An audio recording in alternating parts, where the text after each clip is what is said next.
and welcome to this, my oldest x86 machine that I personally own.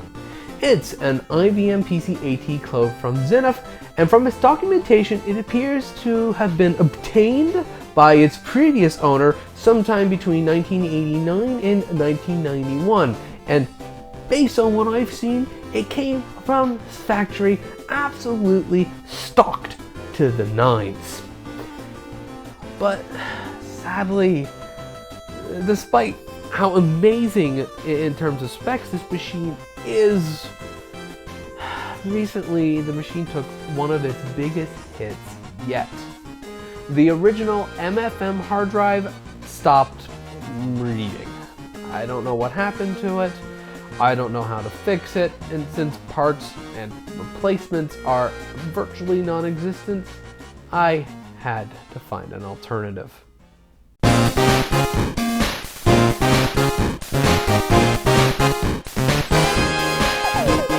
Today's video is sponsored by us at 16-Bit Virtual Studios. Over the years, I've designed and 3D printed many accessories, from my display stands to our styluses, our cases, and more. And I am proud at how useful I have found them to be and how well they've lasted over the years. If you are interested in my designs, you can download them for free, or if you wish, we can print them for you at 16bitstore.com. And if you use our offer code 16bitreview at checkout, you'll receive 15% off your next order if you order 2 or more items. My solution to fixing the Zenith was to replace and upgrade the hard drive outright with a compact flash card.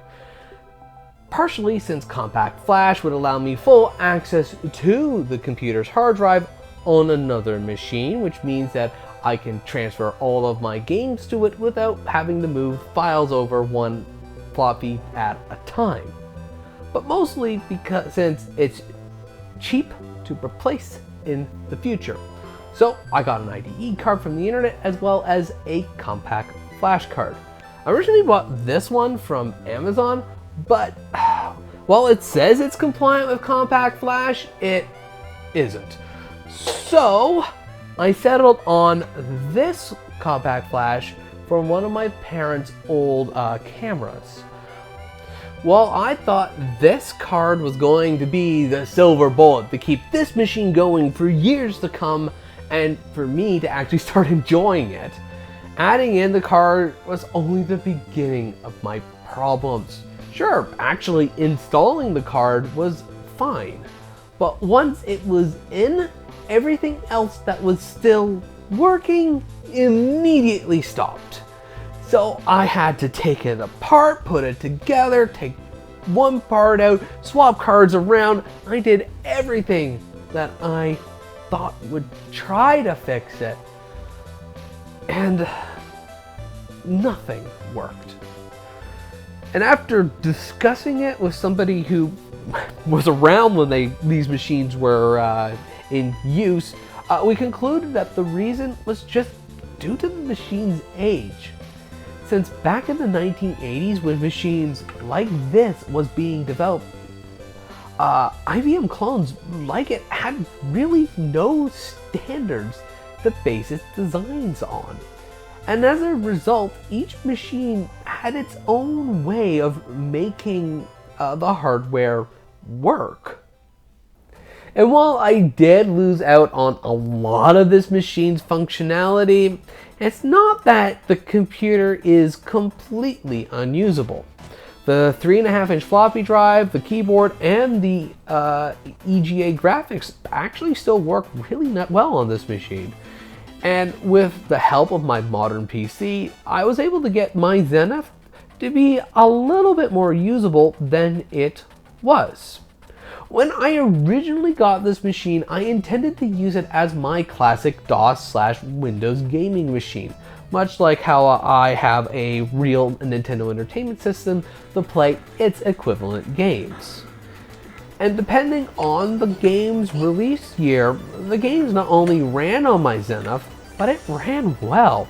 Sure, it sucked that I don't have a mouse or a controller, So games that would honestly be better with either of those were a bit slow and annoying, but older games that were designed for computers like this guy, Police Quest for example, or Ultima, ran fine and worked without issue. But the more I use this machine, the more it started to dawn on me that I am really pushing it outside of its comfort zone. Sure, Monkey Island does play, but in frames that are in the single digits. And other DOS games which I consider classic staples like Wolfenstein 3D and Doom won't run without a 386 or VGA graphics. I don't think I have ever used a machine which actively dissuaded me from playing games on it than this thing.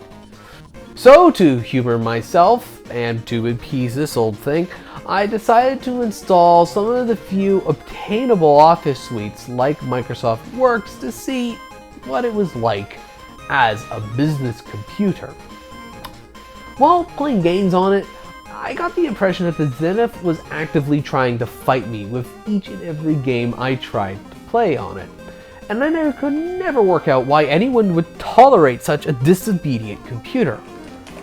But it only was when I started using it as a business computer, writing the scripts for Series 7 Viewer Special, did it finally start to make sense. Typing on this computer felt natural. I felt like an author writing their latest novelette on a well-oiled typewriter. The display was sharp and each character easily defined and easy to read. Despite the software being decades old and well beyond being obsolete, no feature I needed was missing. Trying out Excel made me appreciate just how versatile Office software can be when I was just using a keyboard, and shocked to see just how many shortcuts are still usable in Office software today. I enjoyed the novelty of using the Zenith as a business computer. It actually makes me want to keep finding reasons to type on it more and more, even if the rest of its functionality is severely limited. But the sad truth keeps butting its head with me every time I wanted to do something that it didn't. And the only thing that I can think that could be the blame for this is the fact that it has a 286 and not a 386. It only has 64K of RAM rather than 1 or 2 megabytes. And the EGA graphics wasn't even obsolete back in the day. VGA was the standard. And for what I need, at a minimum, is a machine with beefy enough specs to run Windows 95, which I know this machine just can't.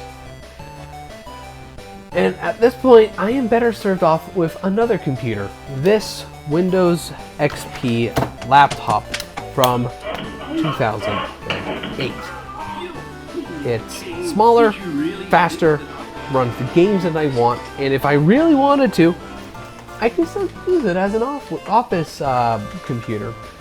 And it's able to do it without breaking a sweat. So I think what I'm going to do is give this girl a well-needed retirement. In general, while it's good as an office machine, I know that this laptop is going to do a much better job. And I'll actually be able to play the games that I want on it. But anyways, thank you ever so much for watching. I hope you have yourself a good day, and as always, take care.